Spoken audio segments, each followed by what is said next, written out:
The word ahimsa means peace and non-violence to all living beings. After hearing about the cruelties happening in the dairy industries, many people realize why we vegans choose to reject dairy products. But then they ask us, do such cruelties happen in all dairy farms?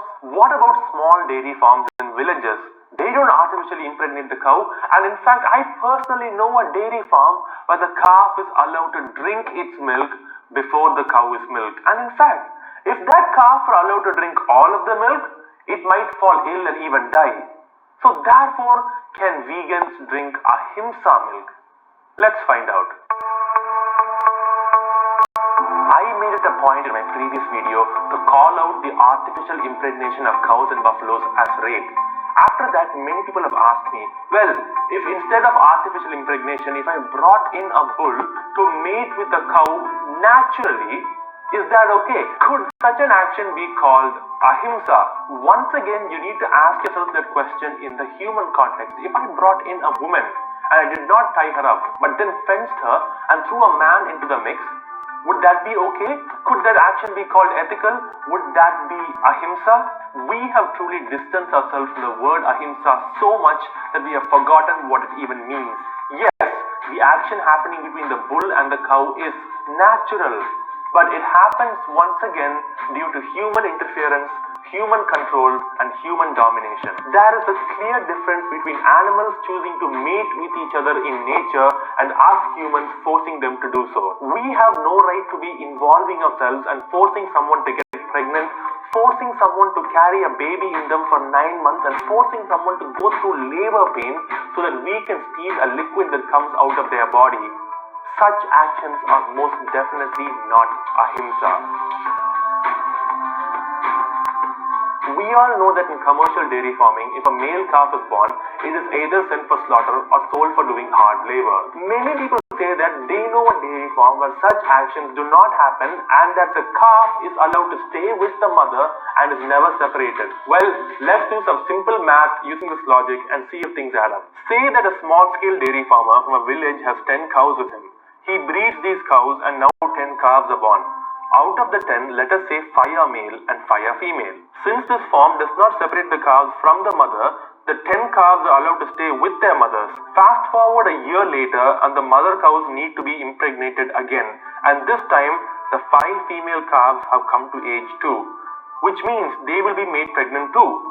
So now we have the 10 original mother cows, the 5 bulls, the 5 females, and all of their children too, which brings it to a grand total of 35 bovines in a span of around 2 years. Now, are you telling me that this farmer is going to be feeding 35 bovines and more as the number of animals keeps growing larger and larger year after year? The bulls are just going to sit there eating extra food and not even doing anything. Water is such an expensive commodity and these animals drink copious amounts of water. To take care of 35 cows is no easy feat. Since this is ahimsa milk we are talking about, the dairy farmer isn't going to give oxytocin injections to the cows either. So are you telling me that he will have the money to pay for all their food, all their water, their veterinary care and sell a considerably smaller amount of milk as he doesn't use oxytocin injections, turn a profit and also take care of his family? You have got to be joking. Milk business, like any other business, is a business. It is used to make a profit. It's not a service. By using ahimsa techniques, it is impossible to make a profit, which is why such farms cannot exist. The next time you visit one of these ahimsa dairy farms, all you need to do is count the number of lactating mothers and see for how many years they have been used there and demand to see the corresponding number of children. If said cannot be produced, such milk is not ahimsa milk. Taking someone's child away and selling them to make money is not ahimsa. Now let's say for the sake of argument you do manage to find a dairy farm like the one I mentioned previously. Is milk from such a farm ahimsa milk? Well, I have a few questions to ask. Is tying up a cow or a buffalo ahimsa? Who are we to control someone else's locomotion?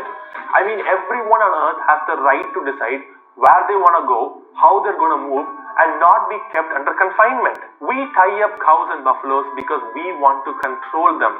We are controlling them. We are limiting them. Therefore, we are enslaving them. This by no means can be considered as ahimsa. And what about tying a rope around a cow's nose? You do realize that a sharp steel device is inserted into the cow's nostrils so the hole can be punctured and a thick rope is then tied between its nose. Why, you may ask? So that if ever in its life it is a disobedient milk slave, one tug on the rope will bring it crashing to its knees and put it back in its place. Tell me again how your milk is ahimsa milk. The moment you tie someone up and use them as your slave, that action can no longer be considered as ahimsa. It is true that many cows and buffaloes in modern day dairy farms produce vast amount of milk, far more than their calf would ever need, because these animals have been hugely genetically modified. This is beyond their control. Notice that no other female in the animal kingdom produces more milk than what their child would need. Now, this is not because God wanted us to milk cows, but because humans have genetically modified, selectively bred, and used drugs to ensure that the cow that produces the most amount of milk exists. This is the result of human greed, not evolution or God's creation. Stop blaming the cow for the situation she is in. Her udders hurt because she's producing too much milk. She's producing too much milk because she just gave birth. She just gave birth because she was pregnant. She was pregnant because a dairy farmer inseminated her. The dairy farmer inseminated her because you paid him to do so, because you wanted to consume dairy products. The culprit to be blamed is the milk consumer. You are ultimately responsible for creating the situation you pretend you want to save the cow from. I know what you're going to say next. You're going to say, but Aravin, if we allow the calf to drink all the milk, it's going to get sick and probably even die. Do you want us just let the calf die like that? You vegans are so senseless and heartless. This is just another tactic deployed by the victimizer to make it seem like what they are doing is not wrong, because they are providing a temporary form of relief from suffering to a victim whose suffering they created in the first place. It is very much true that a calf could fall ill if it consumes too much milk, but once again, this problem persists only in those species that humans use to exploit for their mammary secretions. That calf shouldn't even exist, and once again exists because of those who consume dairy products. If vegans should be blamed and called callous, heartless, and irresponsible for not being able to provide a 100% foolproof solution to a problem created by non-vegans who pretend to care for the calf, all I ask is, how is continuing to perpetuate that very same problem going to solve it? How is continuing to drink milk and consuming dairy products going to prevent future calves from falling into the same problem? Wouldn't going vegan and stopping the breeding of animals altogether actually solve this problem? This excuse is riddled with logical inconsistencies and lies.